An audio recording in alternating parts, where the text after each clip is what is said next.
Hey, status Steve, please like and subscribe. Please click on the Deck Heroes icon, click and subscribe. It's 100% free. Blood in, blood out. And don't forget to click on the notifications just so you don't miss any amazing content. Well, we're nearly at the finishing line regarding the 2024 US presidential election. I'm actually looking forward to talk about something else other than this. Obviously, this is the hot world topic right now, because even though I'm in the UK, I'm not even in America, but that influences all decisions potentially. The stability in Ukraine, the boldness of Russia and China and North Korea, and the rise of the far right and how it's emboldened, or how it's ever going to get kind of rolled back to normality, kind of go back to harmony. I mean, how much energy have we got? How much energy has anybody got for all the drama created by one orange man? But also, if you look on here, this is the definition of autocracy, and this how it influences everybody. Everybody. There's somebody in the comments recently talking about kind of commies, or being sympathetic to like the Russians. There is, and the ironic thing is, he was actually pro the orange man. The orange man, if you read this description here of an autocracy, is very, number one, is very pro Putin. This is the kind of cognitive dissonance. And whilst I don't want to spend too much energy kind of debating the people who ignore the facts, let's put it that way. Anyway, autocracy, a system of government by one person with absolute power. This is what he says out loud. This is what's on the table. Is that true to American kind of core ethics, or is that something else? I think there's some confusion about something. Some confusion, or it's hard to put into words because it doesn't really make any sense. I think there are those who are misled, and there are those that say that until he specifically looks that person in the eyes and says, "You're the person I'm trying to attack," unless he does that, the orange man, I don't think people really believe it. And even when he does, I still don't think they believe it. I'm certain, I say, there was a lot of support for the orange guy from the Hispanics until he looked them in the eyes. You know what I mean? And he's talking about all the was it shithole nations in Africa. And the black Americans don't feel that way because maybe they got that kind of cognitive separation from other black people. But who is Trump really talking about? Is he really talking about those people who happen to be in Africa, or is he talking about those people who share that same hue? I guess we can just put the blinkers on and ignore everything else about the birth of things and all migrants and diluting the bloodline, all this kind of eugenics, far right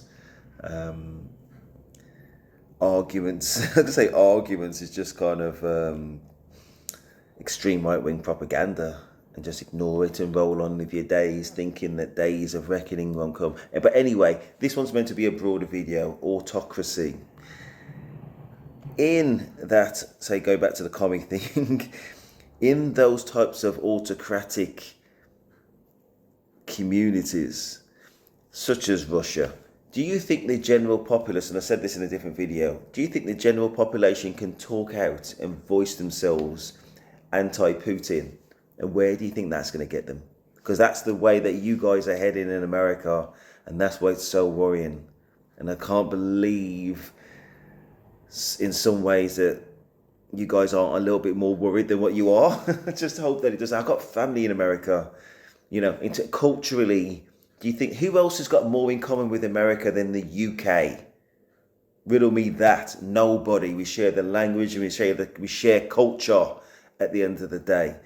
And that special relationship, for what it was worth, where we back you guys in war time and time and time again, historically, again and again. Anyway, so in Russia, you cannot speak out against that dictatorship, basically, against that autocracy. Otherwise, number one, you're going to disappear, or you're going to be in prison for a very, very, very long time. And that's the way they silence their political opponents. That's exactly what Trump's talking about. And he's talked about it in plain view, in plain sight. Got a video coming up. He's talking about somebody who, for her faults, was trying to uphold that constitution that you guys hold in the highest esteem, which reflects the laws for all of our law-abiding citizens that we all, well, you all kind of live by and cherish, right? Don't you kind of salute and sing to the Constitution? Often, definitely in the sporting events, you know, all that kind of stuff. I mean, I watched how important is this thing, these core principles to people, basically. Let's see. This morning, Liz Cheney is responding to these dangerous and reckless comments from Donald Trump last night. She's a radical war hawk. Let's put her with a rifle standing there with 9 barrels shooting at her, okay? Let's see how she feels about it. You know, when the guns are trained on her face. Liz Cheney. Let that sink in. Let that sink in. And anybody who chooses to ignore that, I'm not talking to you then. You know what I mean? It's just all is well. Nothing is going to sway you. Nothing's going to sway you. And I say, I'm not even living in America. Sometimes you get what you get. I say with Brexit, we got what we got. You know what I mean? Just kind of put in the blinkers. But I don't know. I don't see how anybody can ignore it. But the truth is staring you in the face, as was Brexit for us. And now we could say as a country, we're living with regrets. That is nothing. That is Brexit, our Brexit failure. I didn't vote for Brexit, by the way. But as a country, we did, so we're going to have to live with it. Okay? That is nothing to what you guys are looking at with the loss of democracy and going extremely to the extreme side of autocracy. And just let this sink in. Anybody with a dissenting voice could just, number one, disappear. The Supreme Court, Trump could even take out a political opponent and it would be legal. What happens in Russia? They lock people up and they disappear. That could happen in America. There's nobody that cozies up to dictators more so than the orange guy. Serious. It's serious. It's staring people in the face. And sometimes, and it's a close election. I think it's either going to be close or people with their eyes open. And I think that the hardcore of Trump supporters are what they are. And it's hard to sway people to the crazy side of things. You know, because there's no real justification, and there's just too much in your face. He's just throwing it in your face to say this is what you're going to get. And I think those who are slightly undecided, I can't see them going for Trump because logic will out. So I think it's either going to be close or it's going to be a landslide for Kamala. It won't be a landslide for Trump. But how it's even close is just remarkable. Let's watch it one more time. How can he get away with this? How can he get away with this? There's people criticizing, I guess, the Democrats when Trump was shot at. Even though the shooter, I think both shooters voted for Trump, but they're definitely in the Republican side. They weren't even in the Democratic side. And then he comes out with things like this. What he was blaming was people holding him to account for trying to subvert democracy. That's probably because he did. That's because he sent people to the Capitol and a police officer lost his life. And he called it Georgia state electors. We've all heard it. We all saw it. He called up the Georgia state electors looking for one more vote than he needed in order to win that state. And this is just the bits that we know. One more time. This morning, Liz Cheney is responding to these dangerous and reckless comments from Donald Trump last night. She's a radical war hawk. Let's put her with a rifle standing there with 9 barrels shooting at her, okay? Let's see how she feels about it. You know, when the guns are trained on her face.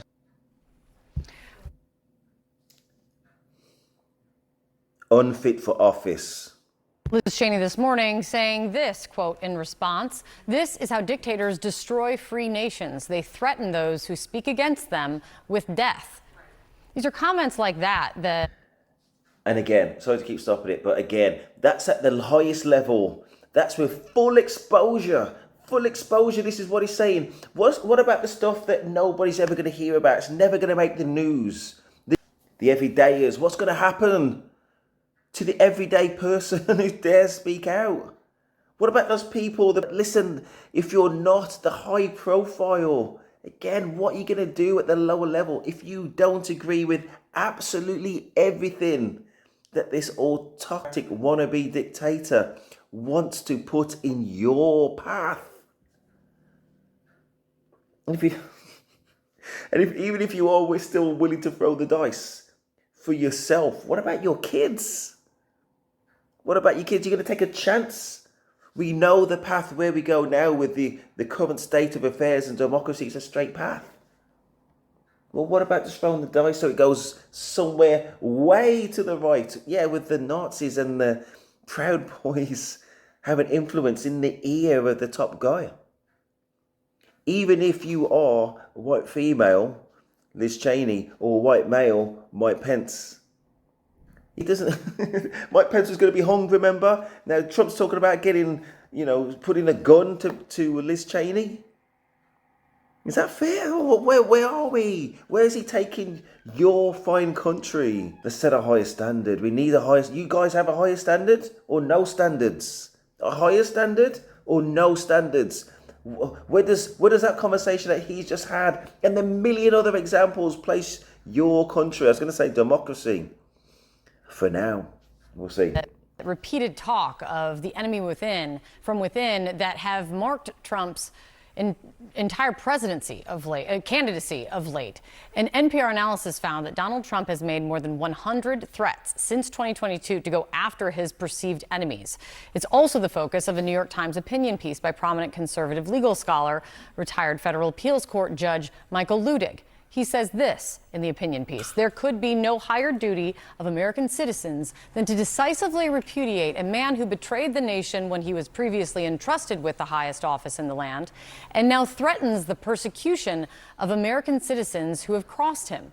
In the almost 250 years since the founding of the nation, no president before Donald Trump has ever so betrayed America." Judge Michael Luttig joins us now. Judge, thank you so much for being here.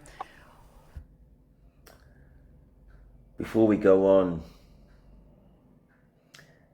what I'm wondering now with these stakes, for America to protect itself, will it protect itself? We'll see. What Donald Trump said about Thank you for having Liz. me on this morning, Kate. Thank you, Judge. What Donald Trump said about Liz Cheney last night, his allies in the past have explained it away and likely will explain it away as he doesn't really mean what he's saying. What do you see as the danger when you hear him talk about his enemies like this? Kate, those despicable words spoken by the Republican nominee for the presidency, who Americans will either elect or reject as the next president of the United States of America in just 5 days, were reprehensible. They were unprecedented. I cannot tell you how many emails and texts I received this morning that just said, "Oh my God." And the only reply to those messages I could think of, Kate, was, "Yes, oh my God."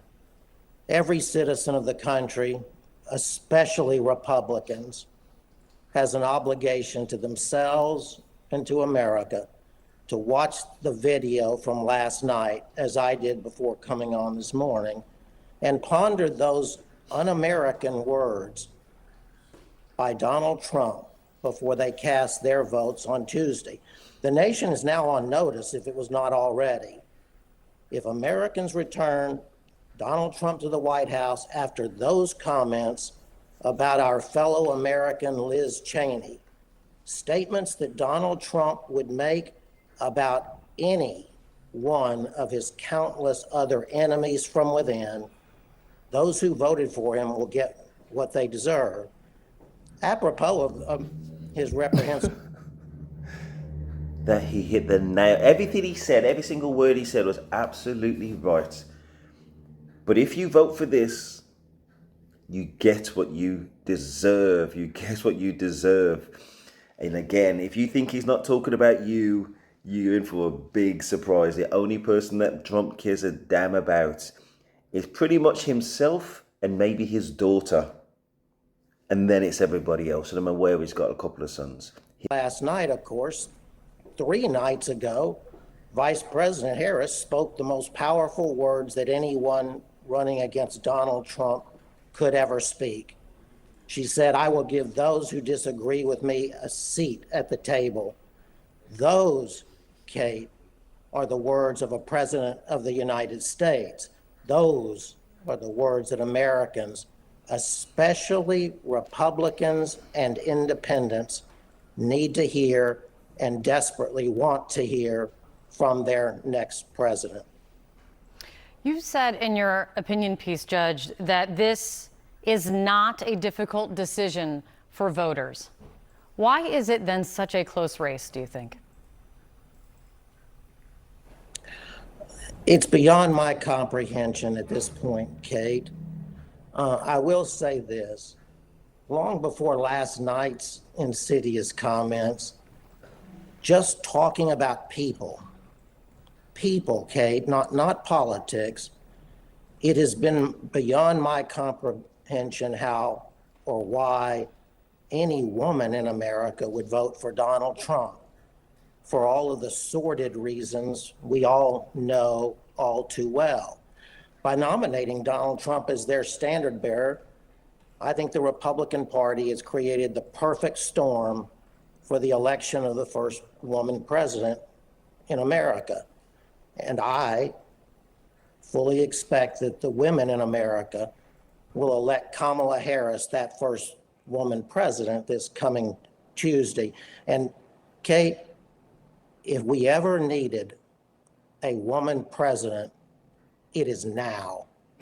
I know I would be proud for America to have a woman president in the person of the Vice President of the United States, Kamala Harris. And Judge, I mean, you have long been a Republican. This has long been your party.